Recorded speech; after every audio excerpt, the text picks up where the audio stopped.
you know, Jabril, just like I tell him all the time, you got to take it one play at a time, one game at a time.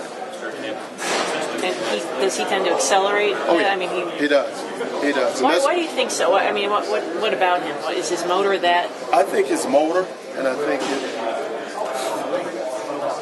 Jabril's got special traits. You know, he's fast. He's really explosive. You know, he's a leader. And, you know, guys gravitate to that, you know, when they see that, because you see a young guy, redshirt freshman coming in, and you see all the guys start to follow his lead. That's something special. I mean, and it's not like he's trying to do it. That's just in his nature. That's just who he is. Is he getting too much attention? Is there any concern that it's bad for him to have so much on him like that? Well, I don't. And one thing I tell the guys, I said, do not focus on all the attention you're getting.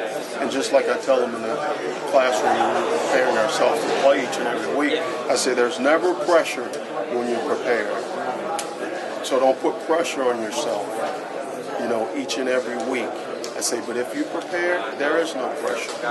I said, so don't take yourself out there and start looking at all the press clippings, because that's going to change the way you play, because now you're going to try to live up to what's said about you in the paper. I said, you still got to go in each and every week, study who you're playing against, prepare yourself each and every week. The position you coach, how important is film study? I mean, it's very important. And I don't want to, you know, I think it's very important, and I think the most important thing is safeties. And I tell the guys all the time, safety play is all about eye control, angles, and depth. If you can play with angles, eye control, and depth, you got it made. Tackling will take care of itself. Eye control is keeping an eye on. Keeping an eye on having vision and keeping your eye on what's coming in. You always tell the guys all the time, you always stay as deep as the deepest. If you stay in always as deep as the deepest, you're always going to play with great vision, and you have great angles to the football. And that's the biggest thing I try to preach to them all the time. And then that's where the speed comes in, because they've got to be able to. That's when the speed comes in. That's exactly right. And after Jabril, who are some of the players that were working at that nickel spot during the spring that you feel could contribute this fall?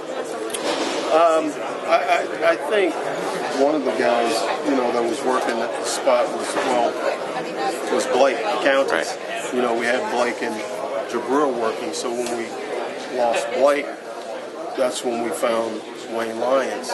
So we're hoping he can come in and fill the void. You know, and I think he will, because he's got a bundle of talent. And so if you put him in as the fifth, then who's your other corners? You got Jordan, and who would be the other guy? Don't know that. They're going to have to prove that in training camp. Don't know that. One of the guys that looked like he played really well this spring was Delano Hill, at least in the yeah. Is that what you saw as well? Yeah, that's exactly what I saw. And Delano knows it. If Delano really works hard every day, and like I was saying earlier, he's got a bundle of talent. I mean, he just needs to focus each and every day. Take one play at a time, practice as hard as he can, you know, because he can play so many different positions back there, you know, which is, like I was saying, it's a bonus for us. It's a plus. When you have a safety that can play dime, nickel, safety, I mean, it's great, you know, and that's an extra guy. It's almost like you have two guys back there, you know, that can do all those things.